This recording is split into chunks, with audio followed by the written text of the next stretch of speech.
ಎಲ್ರಿಗೂ ನಮಸ್ಕಾರ. ನಮ್ಮನೆ ಅಡುಗೆ ಚಾನಲ್ಗೆ ನಿಮ್ಮೆಲ್ರಿಗೂ ಸ್ವಾಗತ. ಮಧ್ಯಾಹ್ನದ ಲಂಚು ಹೆವಿ ಅನಿಸಿದ್ರೆ ರಾತ್ರಿ ಡಿನ್ನರು ಸ್ವಲ್ಪ ಲೈಟಾಗಿರಬೇಕು ಅನಿಸುತ್ತೆ. ಅಂಥ ಟೈಮಲ್ಲಿ ಈ ರೆಸಿಪಿ ತುಂಬ ಚೆನ್ನಾಗಿ ಅನಿಸುತ್ತೆ. ಕಿಚಡಿ ನೀವು ಮನೆಯಲ್ಲೇ ಮಾಡಿಕೊಂಡು ತಿನ್ನೋ ಅಂಥ ತುಂಬ ಸಿಂಪಲ್ಲು ಹಾಗೆ ಸಖತ್ ಟೇಸ್ಟಿಯಾಗಿ ಈ ಸತಿ ನಾನು ತೋರಿಸ್ತಾ ಇರೋ ರೆಸಿಪಿ ಜೋಳದ ತರಿಯಿಂದ ಕಿಚಡಿ ಹೇಗೆ ಮಾಡೋದು ಅಂತ. ಮೆಥಡ್ ಎಲ್ಲ ಸೇಮೇ ಇರುತ್ತೆ, ಬಟ್ ಇಲ್ಲಿ ನಾವು ಅಕ್ಕಿ ಬದಲಾಗಿ ಜೋಳದ ತರಿ ಹಾಕ್ತಾಯಿದ್ದೀವಿ. ಇದು ಮಾರ್ಕೆಟಲ್ಲಿ ತುಂಬ ಈಸಿಯಾಗೂ ಸಿಗುತ್ತೆ, ಎಲ್ಲ ಸೂಪರ್ ಮಾರ್ಕೆಟಲ್ಲೂ ಸಿಗುತ್ತೆ. ಈ ರೆಸಿಪಿ ಒಂದು ಸತಿ ನೀವು ಮಾಡಿ ನೋಡಿ, ಹೆಂಗೆ ಬಂದಿದೆ ಅಂತ ಕಮೆಂಟ್ ಮಾಡಿ. ನನ್ನ ಚಾನಲ್ ನೋಡ್ತಾ ಇರೋರು ದಯವಿಟ್ಟು ಸಬ್ಸ್ಕ್ರೈಬ್ ಮಾಡ್ಕೊಳ್ಳಿ. ಹಾಗೆ ನನ್ನ ರೆಸಿಪಿ ಇಷ್ಟ ಆದರೆ ಒಂದು ಲೈಕ್ ಮಾಡಿ.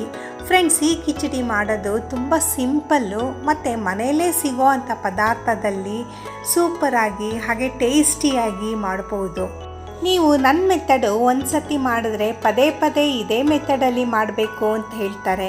ತುಂಬ ಸಿಂಪಲ್ಲಾಗಿ ಮತ್ತು ನಿಮಗೆ ತುಂಬ ರುಚಿನೂ ಕೊಡುತ್ತೆ. ಇದು ಡಯಾಬಿಟಿಸ್ಗೆ ಎಲ್ಲನೂ ತುಂಬ ಹೆಲ್ಪ್ಫುಲ್ ಆಗುತ್ತೆ. ಹೇಗೆ ಮಾಡೋದು ಅಂತ ನೋಡೋಣ.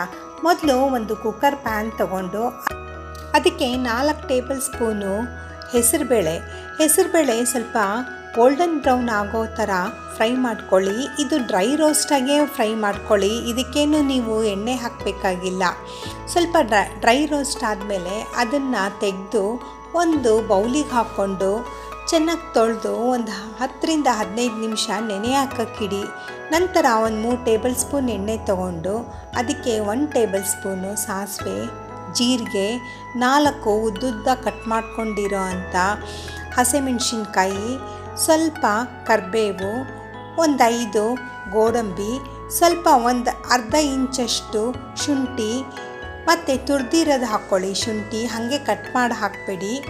ನಂತರ ಎಲ್ಲನೂ ಹಾಕ್ಬಿಟ್ಟು ಚೆನ್ನಾಗಿ ಮಿಕ್ಸ್ ಮಾಡಿ, ಆಮೇಲೆ ನೆನೆಸಿಟ್ಕೊಂಡಿರೋ ಅಂಥ ಹೆಸರುಬೇಳೆನ ಅದನ್ನು ಸಹ ಒಗ್ಗರಣೆಗೆ ಹಾಕಿಬಿಟ್ಟು 1-2 ನಿಮಿಷ ಹಾಗೇ ಇಡಿ.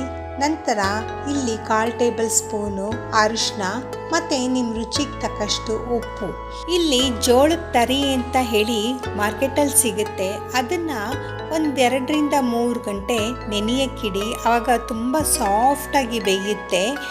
ಅದನ್ನು ಸಹ ಒಗ್ಗರಣೆಗೆ ಹಾಕ್ಬಿಟ್ಟು ಮತ್ತು ಅದಕ್ಕೆ ತಕ್ಕನಾಗಿ ನೀರು ಹಾಕಿ. ಇಲ್ಲಿ ಕಿಚಡಿಗೆ ಸ್ವಲ್ಪ ಗಟ್ಟಿ ಬೇಡ, ತೆಳ್ಳಗಿರಬೇಕು.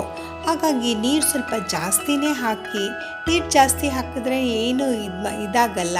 ಮತ್ತು ಇಲ್ಲಿ ಒಂದು 5 ಮೆಣಸು ತಗೊಂಡು ದಪ್ಪ ಕುಟ್ಟಿ ಹಾಕಿ. ನಂತರ ಇಲ್ಲಿ ಒಂದು ಸ್ವಲ್ಪ ಕೊಬ್ಬರಿ ನಿಮಗೆ ಉದ್ದುದ್ದಾದರೂ ಕಟ್ ಮಾಡ್ಕೊಳ್ಳಿ, ಸಣ್ಣದಾಗೋದ್ರೂ ಕಟ್ ಮಾಡ್ಕೊಳ್ಳಿ. ನಿಮಗೆ ಯಾವ ಥರ ಬೇಕೋ ಆ ಥರ ಕಟ್ ಮಾಡಿಕೊಂಡು 4 ವಿಸಿಲ್ ಕೊಡಿ. ಯಾಕಂದರೆ ಇದು ಜೋಳದ ತರಿದಲ್ಲಿ ಮಾಡೋದ್ರಿಂದ ಜಾಸ್ತಿ ಹೊತ್ತು ಬೇಯಬೇಕಾಗುತ್ತೆ. ನೋಡಿ, ಇವಾಗ ನೀಟಾಗಿ ಕ್ಲೀನಾಗಿ ಬೆಂದಿದೆ. ಒಂದು ಸತಿ ಈ ಥರ ಸಾಫ್ಟಾಗಿ ಬೇಯಬೇಕು. ಈ ಥರ ಒಂದು ಸತಿ ಮಿಕ್ಸ್ ಮಾಡ್ಕೊಳ್ಳಿ. ಮಿಕ್ಸ್ ಮಾಡಿಕೊಂಡ್ರೆ ರೆಡಿಯಾಗಿದೆ ನೋಡಿ ನಿಮಗೆ ಜೋಳದ ಕಿಚಡಿ. ಎಲ್ಲ ಆದಮೇಲೆ ಗ್ಯಾಸ್ ಆಫ್ ಮಾಡಿಬಿಟ್ಟು ಒಂದು ಅರ್ಧ ಲಿಂಬೆಹಣ್ಣು ರಸವನ್ನು ಹಿಂಡಿ ಇವಾಗ ನೋಡಿ ನಾನು ಒಂದು ಪ್ಲೇಟಿಗೆ ಸರ್ವ್ ಮಾಡ್ಕೊಳ್ತಾ ಇದ್ದೀನಿ. ಈ ಥರ ನೀವು ಯಾವಾಗ ಬೇಕಾದರೂ ಮಾಡ್ಬೋದು. ಬಟ್ ಏನಂದರೆ ಜೋಳದ ತರಿ ಸಿಗಬೇಕು ನಿಮಗೆ. ಇಲ್ಲಾಂದರೆ ಜೋಳ ತೊಗೊಂಬಂದು ಮಿಷಿನ್ಗೆ ಹಾಕ್ಕೊಂಡು ತರಿಯಾಗಿ ಬೀಸ್ಕೊಬೋದು. ನನ್ನ ರೆಸಿಪಿ ನೋಡ್ತಾ ಇರೋರು ಸಬ್ಸ್ಕ್ರೈಬ್ ಮಾಡ್ಕೊಳ್ಳಿ, ಹಾಗೆ ಒಂದು ಲೈಕ್ ಮಾಡಿ. Thank you.